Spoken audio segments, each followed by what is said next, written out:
Hi Papercrafters, welcome to another Design with Joe video. I'm Joanne Rogers, a Stampin' Up! Demonstrator in Central Alberta, Canada, and I've been designing with you in mind since 1999. Today's video is an edited version of a live recording. Enjoy! And it is time to case the Cattie. So this is our 11th episode. Can you believe that we've been doing 11? We've done 10 already.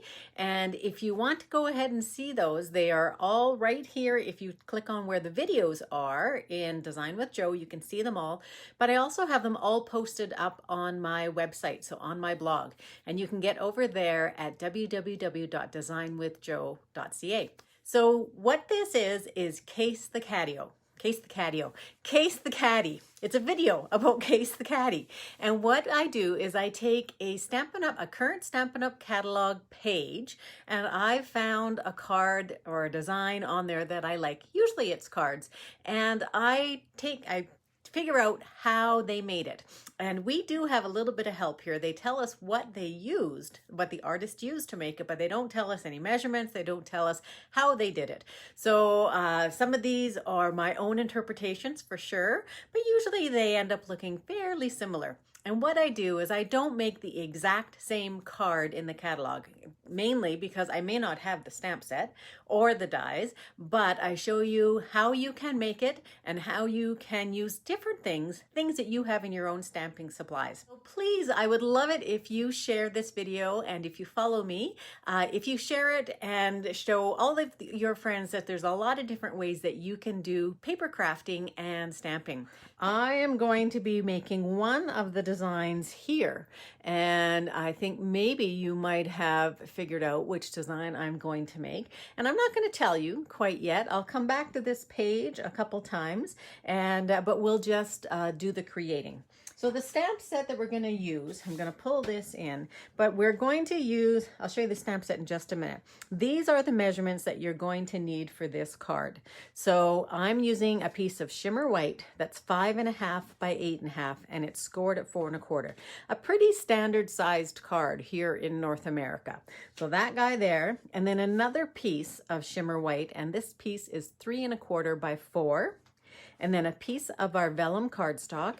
And so you might have vellum at home that is almost like onion skin paper. Remember that paper we used to have? You can see through it, but it doesn't have really much weight to it. This one here has a little bit more weight, and that's why it's called cardstock. And this piece is 3 1/2 by 4 1/4.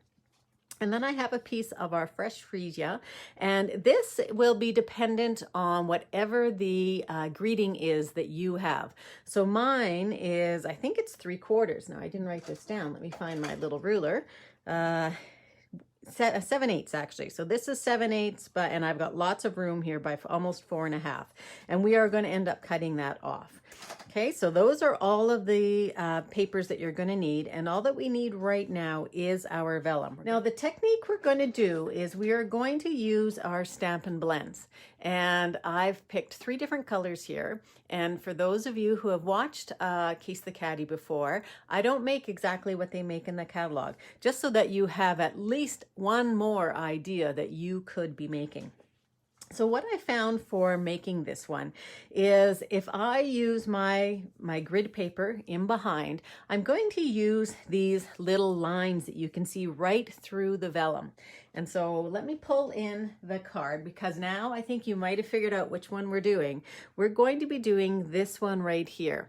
And I've modified the size a little bit because I think that this is one of the international sizes. So I've made it more to our Canadian, North American, US one. Okay, so that's the size.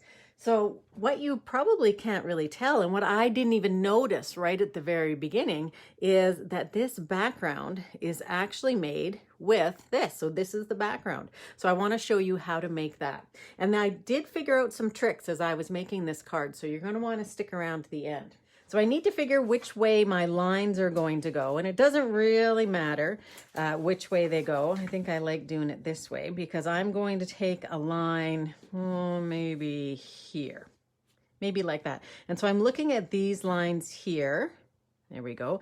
These lines here, and I'm going to put a tiny little bit of my washi tape just to hold it in place. I just don't want it moving around until I get right to the end, but I'm only just touching that washi tape right in the corner just so it doesn't move. And I'm going to start with my darkest colors. So the colors I've chosen is my Blackberry Bliss and then my Fresh Freesia. And it was really, really hard. This one and this one almost look identical. I have to look at them all the time just to make sure I have the right one. And I do. This is light Blackberry Bliss. This is dark Fresh Freesia. So I'll leave those, and then I also have my soft seafoam. So I'm going to start, and I'm going to use the brush tips of our alcohol markers. Now the alcohol markers will work for this, but your Stampin' Writes or a dye-based marker will not. And that's because it will not dry on there. You'd have to do another treatment to it. I've got the wrong end. Here are alcohol markers. That alcohol will evaporate, but leave color behind. So I'm just going to use the lines in behind my vellum to make my card. I actually want that turned just slightly more there, just a tiny little bit. I didn't want it to go from one end to the other. So I'm going to go in the middle, and I'm going to use my brush tip, and I'm using a fairly light touch. You always want to use a light touch when you are using the brush tip. I'm going to leave that off for a moment. I'm going to come in with the next one. I'm going to touch right up next to it. You want to work a little bit quicker here just because that alcohol will dry pretty quickly. So lots of folks are uncertain how to use their Stampin' Blends. And this is one way that you can use a bunch of different colors and create cool backgrounds. Now there's lots of alcohol ink backgrounds out on the internet right now using some alcohol to make them move around. And it's fun too. I'll have to do a blog post or maybe do a live on that. Would anybody like to see that out there? So all I'm doing is going right up next to it. I'm going a little bit darker, then a little bit lighter, running it back and forth. And where it joins, you can maybe see that I have that little line there. Now I'm going to go into some greens. So my green is going right up against my lightest color. Now, if you pick up any color, all you need to do is take it very lightly and run it off over there. And what it does is it just takes that pink that I picked up, or that purple, if you want to call it that, and it just gets rid of it. So that's the dark, and then my light. And just right, and the light is really hard to see actually. It's a very, very light green. Now I'm going to go again with my dark. So I'm going to go right up against where that green is. And down here, hard to see where I ended. And I'm going to go again with my next one. So you're just going light, dark, light, dark. And I realized I could have done one. Maybe I'll do one line over here. So you can go on either side. Don't be shy to put in some different colors. And then I'm going to go for my Fresh Freesia. So now I am going to take my washi tape off. I'll go right out to the end there and right out to the end on this one. Now, what's great about your alcohol markers is they are going to dry pretty quick. Okay, so I've got all of my color created. Okay, so I'm just going to cap up my pens because that's all that we need our pens for. So you always want to make sure you cap them where you get that little clicking noise, and then that's going to keep them nice and juicy for you. So I'm done with those. So there's our piece that we're going to use. Now I'm going to show you how to create the card. So that's the background. Super simple. You can use whatever colors that you have on hand. I'm going to work with the Positive Thoughts, which is a beautiful stamp set. It's one of my favorites. I don't use it as much as I would like to. And I say that a few times when I'm going live or doing a video. And it's because we sort of, everybody, it's like the shiny thing, right? We follow that shiny, whatever's the latest thing. But don't forget about all of those stamps that you have in your closet and in your room and in those boxes that maybe you haven't pulled out for a while. This is one of my favorites. I just love the images, and I really like the words too. So I've pulled it out. Now I did this card two different ways. I did it with just my stamps, and then I pulled out my Stamparatus. And I did find that when I used my Stamparatus, I liked it a little bit better. So I've already put my stamp on one here, and I've already put the other stamp. I'm going to have to pull that down a little bit here so it doesn't get caught on my side here. And I've already got this one here. So what I've done is because I've made one of these already, I have a tiny little markup here so that I know that I'm going to be putting my paper in the same place. Now, making this card in this way sort of goes against how we normally make a card. We're going to stamp onto our card first, and then we're going to build it up from there. So I'm going to take the corner edge of my fold, put it right up to where I made that little dot, and this dot works for me. So when you're making yours, you're going to have your own spot where it needs to go. So I'm going to smooth that, maybe not that far. And then we're going to do a little bit of stamping. I have one of these that I've put black paper on. Here it is, because when I put it black behind there, it's a trick that I've used because then I can see my grid lines a little bit more. So I use that there. I'm not going to worry about one here because I've got some stuff there just to hold it up. So soft seafoam. So the same green as our Stampin' Blends. I'll move this over just a little bit so you can see. And fresh freesia, and that's going to go on my flower. And I realize that you can't really see this. So here you go. This is where my camera's not far enough away. So now what I'm going to do is I'm going to stamp down over here. You're just going to stamp it one time. And I usually have, here we go, a piece of paper towel. That just allows my hand to run a little bit smoother on my Stamparatus. And now I'm going to put in I won't need to move my magnet just a little bit. Put in the pink. Okay, so now I have my flower and I have my sprig. Now I'm going to take my piece that I've just created, and this is going to go down like this. And I'm going to glue it down. So we're going to build our card from the bottom up. Like I said, it's a little bit different than what we normally do. I'm going to put my glue so it's on the inside using liquid glue. That's plenty to hold it down. And I'm going to turn it, and I'm going to move my magnets just out. I do not want to move anything here. I want to leave it in there. And I'm going to just place this down. I'm not making it completely centered. If you wanted to make yours centered, you could, but I'm not making mine centered. So you can see that I'm not picking up any of that ink, even though I am touching. That's because it is dry already. So you can see this through here, which is great. That's what we want. And now what we're going to do is we are going to put this piece down as well, and we're going to put it right over top.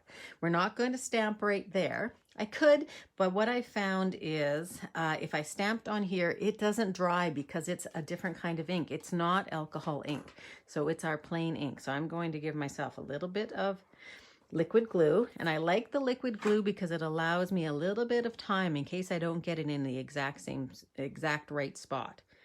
So it allows me to move it around. So you can see how pretty a background you've already created. So now I'm just going to go back over here, make sure everything's nice and tight. And I'm going to go do the same stamping again. So I'm going to ink up, and I'm going to stamp right over top. And I'm going to ink up my flower and stamp it right over top. So there are a couple steps in this one, but I found that this was the way that I got it to work best.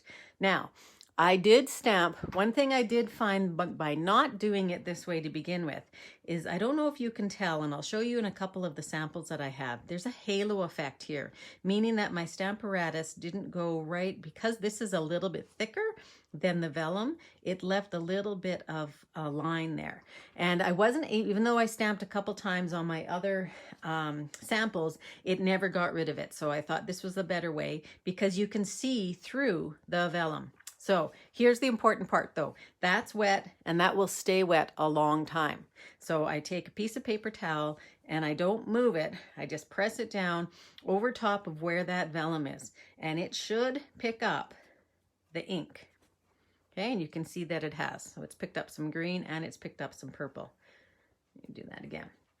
Okay, so that's how you can get perfect placement on that card. So now we're going to finish it off, and I'm going to pull in one more color. So Rich Razzleberry. I tried it with a different color on the one that I'm going to show you, and I'm going to just take the butterfly out of that same set, and I'm going to just stamp it up here. So it's quite a bit darker than the other ones, but it is in the same color family. And now we're going to do our words. So this is where I pull in my Fresh Freesia, Versamark, and you want to use your anti-static pouch or your embossing buddy, which is what I have here. Put that right over top. Stamp your friends like you mean more every year. Straight down, straight up. It's a sticky ink, so hold on to your paper when you lift up. You might have heard that little. And then we're going to put some white embossing powder on there. And I'm going to heat that up with my heat tool. Now, I've already done one, and I have it right here. So I'll put that aside. So I've done that already. Heated it up. And I've got nice white there. And you know, when you're embossing, you want to make sure that you get it all cooked. And I have a couple Joe Tips videos on heat embossing. In fact, I have a whole series on it that you might want to take a look at. So this is just going to go here. And you can see that it's too long. So I'm going to take my paper snips and I'm going to cut that off. So let's just take, before we do anything else, let's just take a look at that catalog again. Okay, so here we have our picture. So we've got this part so far. Now they have some longer stamps than what I have going over top of the edges, but this little piece here wants to be a little bit smaller. So they have a little angled cut on it. So I'm just going to angle that off and that's going to go on here. But before we do that, there's also a little ribbon in there or a little bow, and theirs is made out of I think it's linen thread that theirs is made out of. And you can see how it's actually very, very subtle. But it's got a great big loops on it. And the reason why is that we want to be able to see our loops underneath our paper. So make your loops bigger than you normally would. And this is some of our Simply Elegant trim. And it comes in gold and silver. It's a bit thicker than some of our other trims that we have. So it really does hold its shape really well. I'm going to take my glue dot. I'm going to take my bow right to that glue dot. And it doesn't matter. I don't have to squish it up so that I don't see it in behind, because we are not going to see this. So we're going to just pull that off with our fingers. You could use your take your pick tool if you want. I'm going to place it down here just lightly to begin with and make sure that that's going to work. Yeah, I think so. Well, I'm going to move this up maybe a little bit. So I've got both of my bows showing there. So I'm going to press that down a little bit more. And I'm going to take off the dimensionals that I had already put on the back of my piece. And I've got quite a few dimensionals on here. In fact, I could put one more. I think I will put one more on here, right there, because I wasn't too sure where it was going to be cut. So there we go. That's going to go right over top of your bow, and it's going to go into this piece right here. And I'm going to put mine up just a little bit higher. Now I'm going to try and line it up with the bottom or with the top, a straight edge somewhere. Okay. It is a little bumpy underneath there, so just press that down a little bit more. And there we have our card. We're going to put just some rhinestones on there, I think, or maybe we should put pearls on these ones. Maybe we'll put some pearls on this one. And so I've got my take your pick tool, because they're all in the pinks and purples too. And I'm just going to put it up here. Purple's a different purple. Maybe I'll take this pink here. That pink I think will work okay. One there and one more purple just down here, sort of hidden a little bit. And there is our card. Okay, so there's the one that I made. Now, I made one very similar, but you're going to need to tell me which one you like better, because this one has Blackberry Bliss and it's slightly different colors. So this is Rich Razzleberry and this is Blackberry Bliss. So which one do you like better? The one that has the real boldness to it, or the one that is a little bit more gentle? So let me know that. And while you're doing that, I'm going to show you 3 other designs that I made. So this one here has a totally different color combination. And so the colors that I used in behind here were, this is positively pink back here. There's So Saffron, and then Pool Party. So some lighter colors, but more the fresh, bright kind of colors. So there's another one. And this stamp set is called Celebrate with Flowers, I think. And I liked it, but I hadn't used it yet again. So I thought it was a perfect time to use it today because it had that long one. And here I put two. Now, there's where you can see that there's a halo effect. So this one, I put everything together and then stamped on top of it rather than working from the bottom up. So there's that guy there. This one here is made with our new celebration stamp set. So this is Delicate Dahlias, which will be available come the 3rd of August. And so this one has different colors. This one has Poppy Parade, and I think I used Calypso Coral next to it, and then I had Mint Macaron. So slightly different greens. Now, when I was saying about using the paper towel over top of the vellum, I did not on this card, and you can see where my fingers picked up some of the ink and it got on my card. So that's why I figured out that process. Now, all of those ones use a white background. And then I thought, well, I'm going to do one that uses a colored background. And this stamp set is out, whoops, wrong one, is out of the new mini that's coming up. And it is called Nature's Harvest. And it is a beautiful stamp set. And so this one here, I wanted to show you how it works. And so I went for the blues for this one. So I have Misty Moonlight here, and then I have Balmy Blue, and I have Mossy Meadow on this one. And again, you can see the halo effect here, and I picked up a tiny little bit of blue on this one, but I did give it some splatter with my ink as well. So let me know which of those is your all-time favorite. And I hope it gives you some ideas that you don't need to use exactly the stamp set that Stampin' Up! Used. You can use a bunch of different stamp sets, whatever you have in your stash, and you can change them up a little bit and you can create gorgeous cards all based on the same idea. That's this week's Case the Cattie. I would love to have you join in again next week, same time, same place, and 11 o'clock next Thursday morning. And I'm not too sure what I'm going to be making yet, but you get to take a guess at what it is too. So thanks very much, everybody, and we will see you again next time. Bye-bye.